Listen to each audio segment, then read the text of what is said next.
ഷാർജയിൽ മരിച്ച അതുല്യയെ ഭർത്താവ് സതീഷ് കൊട്ടേഷൻ നൽകി കൊലപ്പെടുത്തിയതാണോ എന്ന് അന്വേഷിക്കണമെന്ന് പിതാവ് രാജശേഖരൻ പിള്ള റിപ്പോർട്ടറിനോട് ആവശ്യപ്പെട്ടു.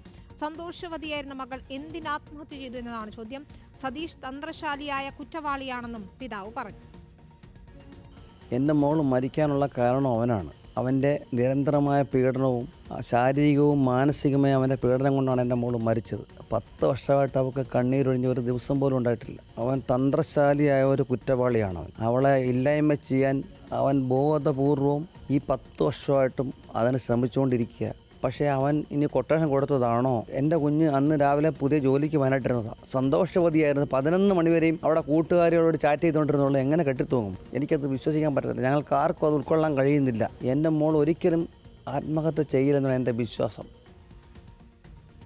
ദിലീപ് ദേവസ്രിയാണ് ചേരുന്നത്. ദിലീപ് ആരോപണങ്ങൾ ആവർത്തിക്കുകയാണ്. ഒപ്പം ഭർത്താവ് സതീഷ്, അതുലിയുടെ ഭർത്താവ് സതീഷ് കൊട്ടേഷൻ നൽകി കൊലപ്പെടുത്തി എന്നതാണ് പിതാവ് ഇപ്പോൾ പറയുന്നത്.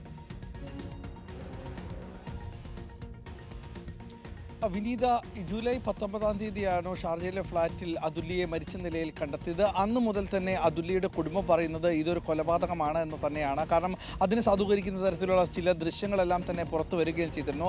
ഈ ഭർത്താവ് സതീഷ് നിരന്തരം ഈ അതുല്യയെ ഉപദ്രവിക്കാറുണ്ടായിരുന്നു എന്നുള്ളതും അക്കാര്യങ്ങളെല്ലാം തന്നെ അതുല്യ തെളിവ് സഹിതം ദൃശ്യങ്ങൾ പകർത്തുകയും അത് സുഹൃത്തുക്കൾക്ക് ബന്ധുക്കൾക്കെല്ലാം തന്നെ അയച്ചു നൽകുകയും ചെയ്തിരുന്നു. ഇതിൻ്റെ ഭാഗമായിട്ട് ഈ അതുലിനെ ക്രൈംബ്രാഞ്ച് അറസ്റ്റ് ചെയ്യുക. അത് മരണം നടന്നത് വിദേശത്തായതിനാൽ കഴിഞ്ഞ മാസം ഈ അതുലിനെ സതീഷിനെ അറസ്റ്റ് ചെയ്യുകയും ഒപ്പം സതീഷിനെ മുൻകൂർ ജാമ്യം നൽകുകയും ചെയ്തിരുന്നു. എന്നാൽ ഇന്നലെ പ്രിൻസിപ്പൽ സെഷൻസ് കോടതി ജാമ്യം റദ്ദ് ചെയ്തു.